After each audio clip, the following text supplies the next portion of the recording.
Hey there folks, it's Chris here again from amodernprofessional.com, and let's get into it. Today I wanted to talk some more about content marketing, and I wanted to work through the stages of content marketing strategy. Today we're just doing step 1 of the strategy. I've spoken now about what things to avoid, how to get people engaged. I've spoken about various aspects leading up to this, and now over the next few episodes we are going to start looking at how to actually build a content marketing strategy.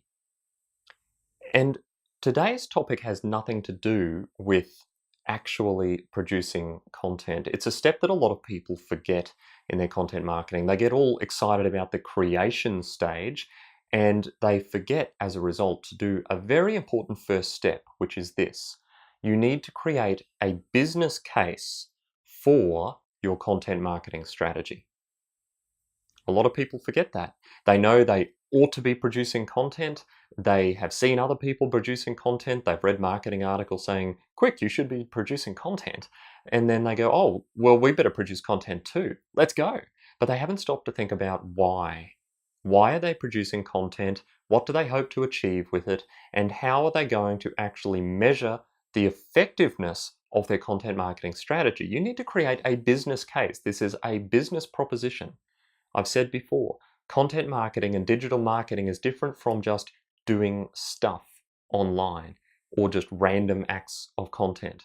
You need to actually have a business case for your content marketing strategy, and that allows you to put into place some ideas about how you are going to measure the effectiveness or otherwise of your strategy as you go along, so you know whether you need to tweak, change up, pivot, or abandon entirely some aspects of your strategy. And so if you're going to measure the return on investment for your content marketing strategy, you need to look at a few different things. The first, and it's commonly ignored, is the cost of your content marketing strategy. Because content is generally produced by the professional lawyer, often the cost of production is lost in the overall scheme of things because you don't have to write a check to the billboard company the same as you would for traditional advertising. You don't actually have that outlay. And so the time is not captured, and the value and cost that you are investing into the process isn't captured as well. So you really need to consider that aspect of your strategy. What is the cost associated with your production of this material? Because you can't measure a return on investment unless you actually have measured the cost of the investment in the first place. Once you're actively measuring the cost, then you need to also measure the utilization of your content. A lot of content goes underutilized or not utilized at all. It is produced, it is sent out into the world, and it is never used. You need to have metrics in place to allow you to measure the utilization of the content that you are actually producing. And then after utilization, you need to consider performance. How is your content performing? How is it actually resulting in, for example, more clients for your business? How are you tracking and measuring its effectiveness and its performance as a marketing strategy? Obviously, the big picture for any content marketing strategy and any strategy for lawyers in the marketing space is to capture clients. But if you don't have the necessary metrics in place to measure that sort of effectiveness, then you're never really going to know what's happening in terms of your marketing strategies. You might notice some trends, you might have some anecdotal evidence, but it's a good idea to have a slightly tighter grip on how you're actually going to measure and track the effectiveness of your content marketing strategy. So you need to create this business case. And the first thing in a business case, of course, is to start with a goal. What is the actual goal of your content marketing strategy? And I appreciate that sometimes some of these come out a little generic. I want to build my personal brand. I want to become better known in my industry. And those are good. I understand those, but they can also be a little bit nebulous. They can be a bit airy-fairy because measuring your personal brand is fairly difficult other than from a very broad and anecdotal point of view.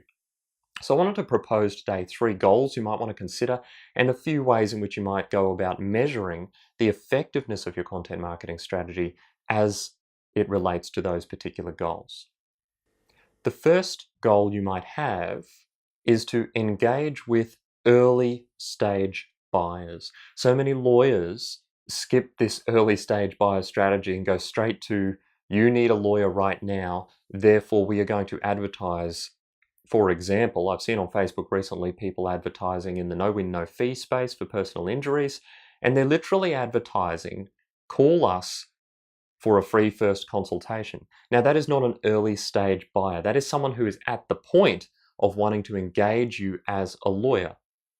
But there is a big lost opportunity here, because if you can engage people earlier in the process when they might not be anywhere near ready to actually engage a lawyer. Remember, people are complex. They're not always hunting around ready to go. They might need information first. They might need awareness of their rights first. They might need other valuable things you can provide them from a content point of view before they're at the decision-making point. And so if you can reach these early stage buyers in your industry, then you're going to have a better opportunity to then sell them or ask them later to come to you. So engagement of that early stage buyer is really important, especially from a brand awareness point of view, whether it's your personal brand or whether it's your firm's brand, or perhaps both, which is the strategy I go for. You want to go for both a personal branding strategy, but also how are you going to provide valuable information to people who are perhaps not yet ready to engage you as a lawyer. This is the part that so many people leave off the table. They are leaving so much on the table in terms of money that it's amazing to me. They're forgetting to engage the people who are not yet ready to buy. And these are the people who, if you nurture those relationships, will form a great and amazing return on your investment, because you have the existing relationship. And so when the time comes where they do need what it is you are offering in the legal space, then you will be front of mind. You will have already front-loaded value. They already know, like, and trust you. So think about how your content might reach these early stage buyers and how you are going to actually go for providing value to these people.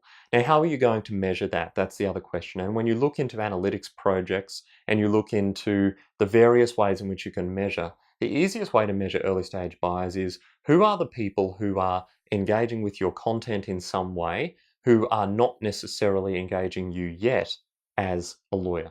And you might look at your Google Analytics program and you might look at new visits versus returning visits. How many new visitors are there to your website? What pages are they looking at? How long do they stay on those pages? And do they become returning visitors? This is all information that you can find if you have decided what to measure and how to measure it. Of course, if you're in a larger firm, you want to measure this by industry, or you want to measure this by breakdown of the various ways in which you have decided to segment your audience and your work groups and your various lawyers' different spaces that they operate in. Who is engaging with what at that early stage? How many new people are finding you as a result of your content? You might look at how your Facebook page is performing. You might look at how your various Instagram presences are performing if you have them. And you might then look at, how are we capturing these new early stage people who are enjoying what we're offering but not necessarily at a point where they're ready to engage us as lawyers. This is the early stage buyer component. It's a huge body of people and it's worthwhile investing in that area, but you need to track how you're going on it. The next stage leads off from the first stage, which is, how are you engaging new prospects? That might be a goal that you're looking to measure. We want to engage new prospects more with our content.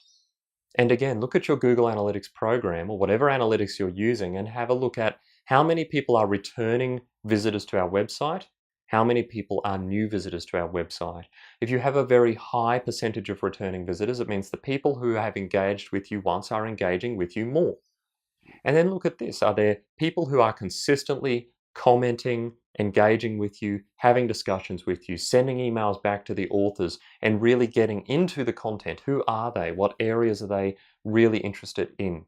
What articles are they interested in? How are you engaging these people? And what kinds of material is engaging for them? What are they enjoying? What do they not engage with? And how are you able to capitalize on that to increase that engagement? Because there's value in capturing early stage buyers, but only if they hang around and are nurtured and engaged until a point where they're actually ready to buy.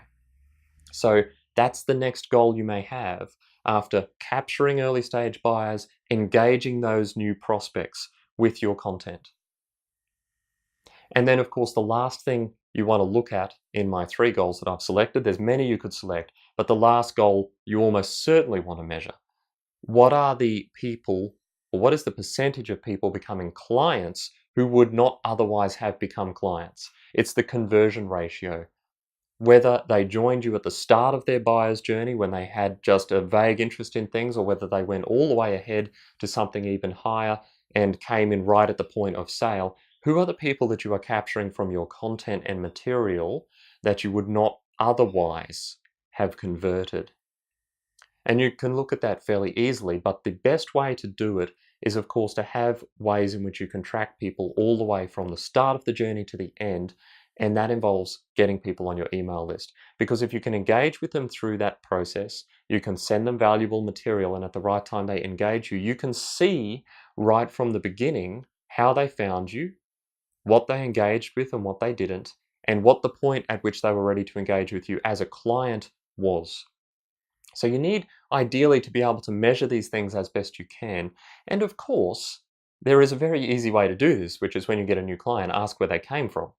A lot of people forget to do this. I'm not sure why, but if you ask how they first became engaged with your material, then it's a worthwhile opportunity to find out how you're actually going in terms of your content marketing. Now, if they say I was referred by X, then the question is, why did X refer them? Was it X that was engaged with your material and they referred this person to you as a result? So it's good to drill down a little bit. Obviously, we're all keen to get on with the legal side of things, but those couple of introductory questions are worthwhile asking. So if you're only going to take one thing away from this, it is this. You need to create a business case for your content marketing. You can't just engage in random acts of content and then not track anything at all. Even if your solitary goal is to build your personal brand and create a bank of material, increase your visibility on the internet, then you need to at least have some metrics around those goals. How are you increasing your visibility? And is it having a tangible result so far as the bottom line is concerned? It may be, for example, that you find your material is very engaging, people very much enjoy it, but it's not converting people at the end into clients. Now, this is a medium to long-term strategy, of course. So the buyer's journey from the I've never heard of you at all to I'm amazed by what you're providing and I'm ready to engage you as a lawyer, that could be a 12 to 18 to 24-month process. It might not be, but you need to be tracking right from the get-go so you can see how they found you and how they engaged with you. That is step one in any effective content marketing strategy. It is to create a business case for your content marketing strategy. If you don't do that, then you're likely to involve just random acts of content. And we're trying to stay away from that. We're trying to have a plan. We're trying to set goals. We're trying to have measurements to see the effectiveness along the way of our content marketing strategies. I'll be back next time with step 2 in our content marketing strategies. In the meantime, don't forget to subscribe. If you're on iTunes, go to amodernprofessional.com/iTunes. That'll head you over where you can subscribe. If you're on YouTube, amodernprofessional.com/YouTube will take you to the YouTube channel. Don't forget to subscribe there. Leave a comment, leave a question. I'd be interested to hear, how are you measuring the effectiveness of your content marketing strategy? Are you measuring it all? Would you like to know more? Don't hesitate to drop me a line. That's all for this one, and I'll see you next time.